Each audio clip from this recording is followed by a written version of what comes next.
tutakufurahisha sana, tuzagushimisha cyane. Tutakupa chochote utakachotaka, tuzaguha buri kintu cyose uzaba wifuza. Bati rwose twiteguye kugukorera byose, hata tunaweza tukakujengea nyumba. Bati dushobora no kukubakira inzu. Bati tena tunaweza tukakununulia gari. Bati twebwe dushobora kukugurira imodoka.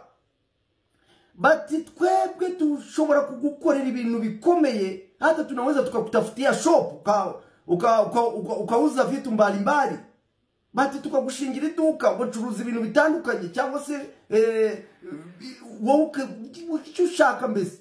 Tukakununulia shamba, tukakugurira umurima, ubutaka. Mbese bamujyanye mu bintu byose, baramwereka bati dore tunaweza tukakununulia nini, tunaweza tukakununulia nini. Wamemuonyesha vitu vingi sana, bamweretse ibintu byinshi cyane biri muri ape. Baravuga bati rero ibyo byose ngwino wihitiremo, ngwino uhitemo muri ibi bintu bitatse ape. Ubwo rero rwose aracyatekereza, aracyazunguza ururimi, aracyareba, ariko barebe niba mutamuramutse aragenda da. Yitwa Wasiri.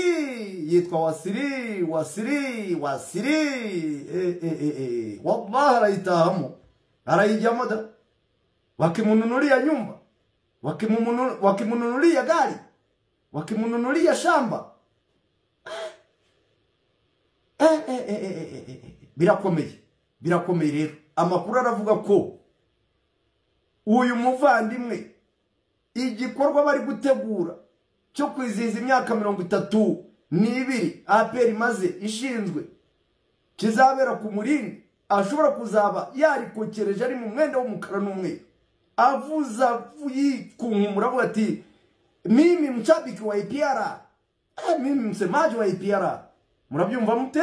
Abareye uko mudakanda kanyenye. Niba bamuvunye bataramuguriye imodoka, batade ngo bamwubakira inzu, bintu birakomera, aragenda hariya. Maneno yake yote yatakuwa ni APR. Ubwo rero ndarimenye bicaho byagaciye. None kubitsi bangu umunyamakuru sugira ngo nubwo atari we warimbikije, ariko narakuruye ndakururangira muri APR, ndabimenya. Kuri uyu wa mbere rero anaweza kajikuta katika timu ya APR, ashobora kwisanga mu ikipe ya APR akiwa ni msemaji wa mashabiki. Nubwo bafite Jangwani, lakini wanaweza kuwa wawili, bashobora kuba babiri, bakaba bavugizi.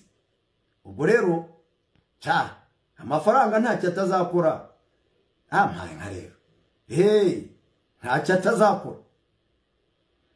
Aragiye wabandi twamukundaga twese rero yewe aragiye. Ubwo nge ndamuririmbiye rero, nimwumva yagiye muzamve ko nari umuhanuzi, keretse niba APR iri bwisubireho. Ariko bakaniye baravuga bati tugomba gukoma mu nkokora ikipe ya Rayon Sport mu mpande zose, tukayitwara abakinnyi, tukayitwara n'abavugizi. Ako ibi bintu APR bwaba bwa mbere da yatwaye bitwa babyiringiro Pasteri, yatwaye bitwa Basarupongo, yatwaye bitwa Bande Bus, bashobora kugenda. Aya na makuru ariho, ntago biraba, biravugwa biri mu nzira. Bareyo, ariko abareyo nabo bakavuga bati bawasirise ko ari benshira, ko n'abayobozi bayo nabo ngo baba bawasiri, kuba bishoboye kwivugira gutangaza, bagatangaza, abo bagacinya batangaza, ba Martin Rutagambwa batangaza, ni wabakanga n'abandi bafana bayo nguko uko bimeze. Ubwo rero reka tubitegereze mu cyumweru gitaha, cyangwa se kuri wa mbere, cyangwa kuwa kabiri, cyangwa kuwa gatatu, cyangwa kuwa kane, cyangwa kuwa gatanu, cyangwa kuwa gatandatu, cyangwa ku cyumweru. Bishobora kuba keretse nagira ikindi kibipfubya, cyangwa se abareba ndi bagahita bahuruduka bakavuga ati natwe iyo gari tunaweza, iyo nyumba tunaweza kuijenga, shamba hilo tunaweza kununua, shop hiyo tunaweza kuitafuta. Ibyo ngibyo nicyo byonyine bishobora kuba byagira gute byatuma Wasiri aguma muri Rayon. Murakoze cyane rero, mukomeze mubane nanjye kuri Runda Sport Channel. Ubwo ibitekerezo murabimpa, aramutse agiye murabibona mute? Ese hari aho baba babaciye umugongo koko muri Rayon? abawasiri ntimubafite ari benshi mwebwe nimwakwitoranyamo umuwasiri ngibyo rero ubwo ndaza kwibona mu bitekerezo byanyu ayo ni amakuru nkura mu kanwa k'intare ikiganza cyanjye ariko cyari gihiriyemo ariko nimureba nabi nyine ubwo n'uburyo bazagenda mu ndege abakinnyi uko bazaba bicaye nayo ni amatsinda ariko itsinda rya CAF Champions League kugira ngo barijyemo birabasaba ko bagomba kwatakirwa n'intumwa Petero uruhande rumwe intumwa Yohana umubatizo wabatije Yesu na Yesu ubwo akaba ari imbere yatakira EPR nimero 10 ari Messi uri muramupasa Usain Bolt ari kuri 3-2 bagiye gutira afite inomborenga badakoze iyo mibare nta tsinda bajyamo APR ijya mu matsinda hazaba iki kuri wowe nzayifana APR ijya mu matsinda uzayifana simbikwemereye EPR iraramuka imanutse mu itsinda iyi statement yishira ahantu iraramuka ku itariki 21 igiye mu matsinda nzaba umukozi wa Rayon Sport ufana EPR ku itariki 21 igiye mu matsinda nzaba umukozi wa Rayon Sport ufana EPR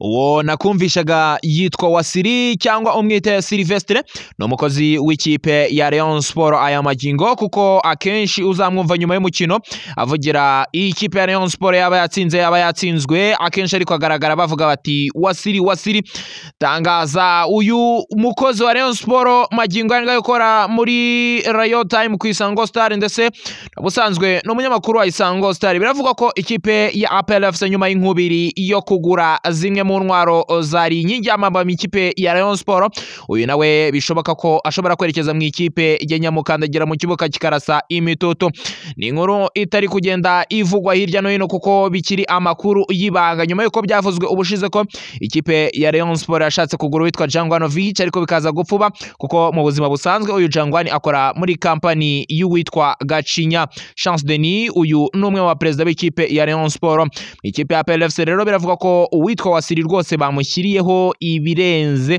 iby'abantu bari gukeka kugira ngo yemere kuba aza gusinyira ikipe ya APR FC akiyunga kwitwa Jangwanovic akajya avugira ikipe ya APR FC ikipe ya APR FC ni nyuma yuko imaze kwerekana bamwe mu bakinnyi bayo yabaze gusinyisha bazakina muri iyi kipe ya APR FC muri sezo y'umwaka utaha 2025-2026 ni bamwe mubona kweretse barimo ba Adolphe barimo ba Haji barimo babugingo Hakim harimo abanyamahanga bagera kuri babiri harimo umutoza n'abungi bavuga ko uyu witwa Wasiri Silvestre nyuma yo kuzonga ikipe ya APR FC haba mu ma interview agenda akora hirya no hino bavuga ko ashobora kwerekeza mu ikipe ya APR FC uti ese ibi byigeze bibaho ndakwibutsa ko uwitwa Simba Haji Manara yaje kuba ava mu ikipe ya Simba Sport Club iyi niyo mu gihugu cya Tanzania kerekeza muri mukeba wayo w'ibihe byose hari mu gihugu cya Tanzania bayita Yanga